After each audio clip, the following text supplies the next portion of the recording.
Física avançada. Dualidade onda-partícula. O modelo de partícula.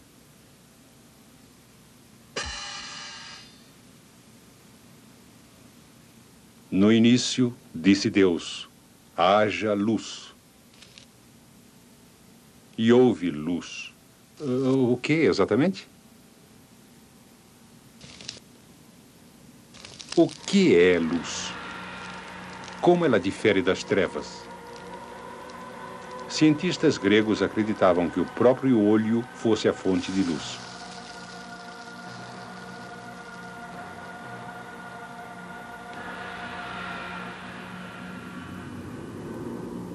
Eles imaginavam que a luz fosse um tipo de descarga. E que essas descargas de luz eram emitidas pelos olhos.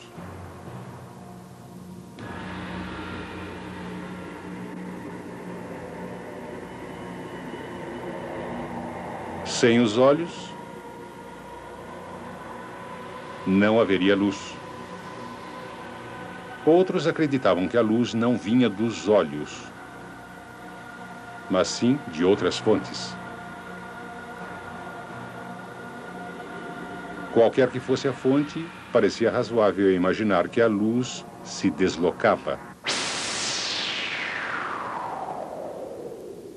Tentaram medir o tempo que a luz precisava para se deslocar ou propagar.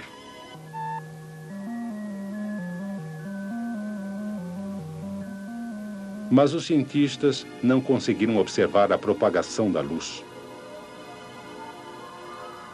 De algum modo misterioso, a luz aparecia em todos os lugares ao mesmo tempo. E isto permaneceu além da compreensão humana até a invenção do telescópio.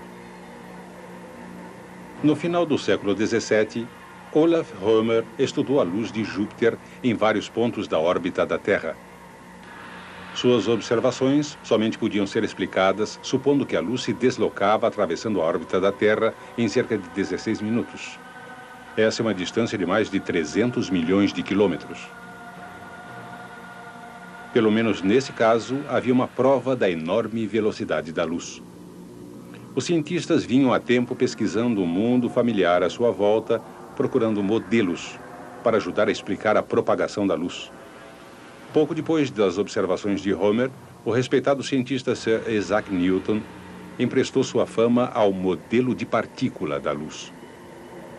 O modelo de partícula foi o primeiro a explicar diversos comportamentos importantes da luz. Raciocinando cuidadosamente, Newton teceu algumas hipóteses sobre coisas que não conseguia observar. Ele sabia que sempre que um fluxo de partículas cruza com o outro, ocorrem colisões. Essas colisões fazem as partículas se desviar no cruzamento. Mas não existe prova de que quando dois raios de luz se cruzam, as partículas de luz colidem e se espalham. Newton então supôs que as partículas de luz eram incrivelmente pequenas demais para chegar a colidir. Newton também apresentou uma hipótese sobre o movimento de partículas. Ele tinha observado que partículas em movimento eram atraídas pela gravidade e seguiam uma trajetória curva.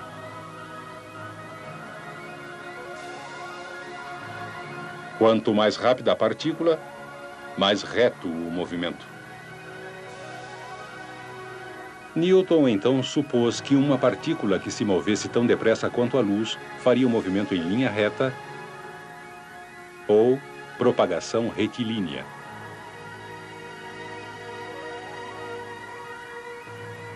Essa hipótese sobre partículas concorda com experiências sobre luz e sombra. Essas experiências mostram que a luz tende a se mover em linha reta.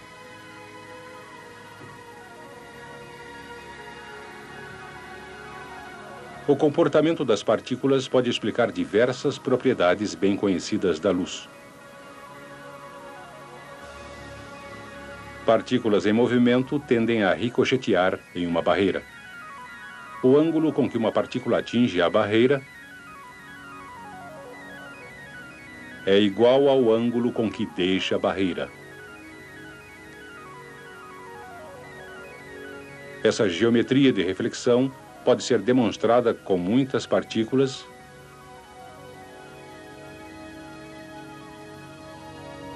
e muitos ângulos.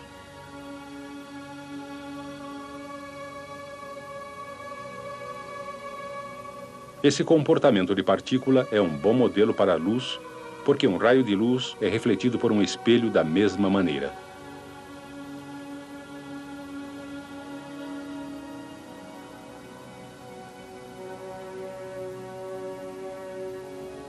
Outro comportamento da luz é a refração. Newton sabia que substâncias transparentes, como a água e o vidro, distorcem a luz. Parece que a luz se desvia ao entrar em um novo meio. Porém, por quê? Newton propôs que partículas de matéria exercem uma atração sobre cada partícula móvel de luz. Essa atração é equilibrada em todas as direções, e assim a luz normalmente se desloca em linha reta, exceto perto da borda de outra substância, como a água. Quando se aproxima da superfície da água, uma partícula de luz encontra uma força de atração mais forte. Isso faz a partícula se desviar para a superfície e se acelerar. Uma vez dentro do novo meio, a maior força de atração puxa igualmente de todos os lados, e, portanto, a partícula de luz continua em uma trajetória reta. Mas Newton não tinha como saber se a luz realmente se movia mais rapidamente na água.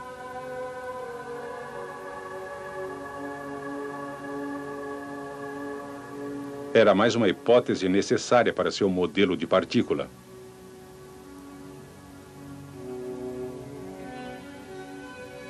A dispersão é outro comportamento da luz. O próprio Newton tinha descoberto essa propriedade da luz.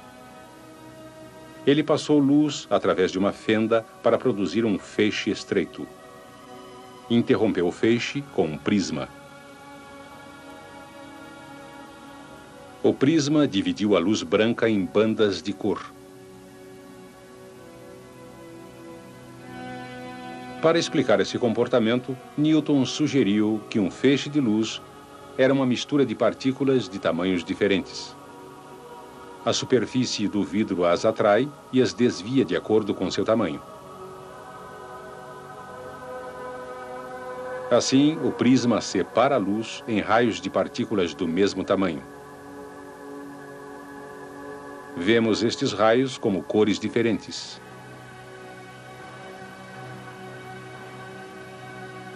O modelo de partícula de Newton era prova suficiente?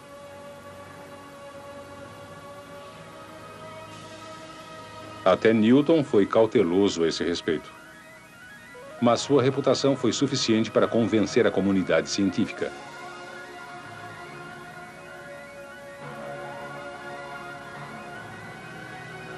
Apesar dos ataques de outro modelo importante, o modelo de Newton sobreviveu e foi aceito por cerca de 2 séculos.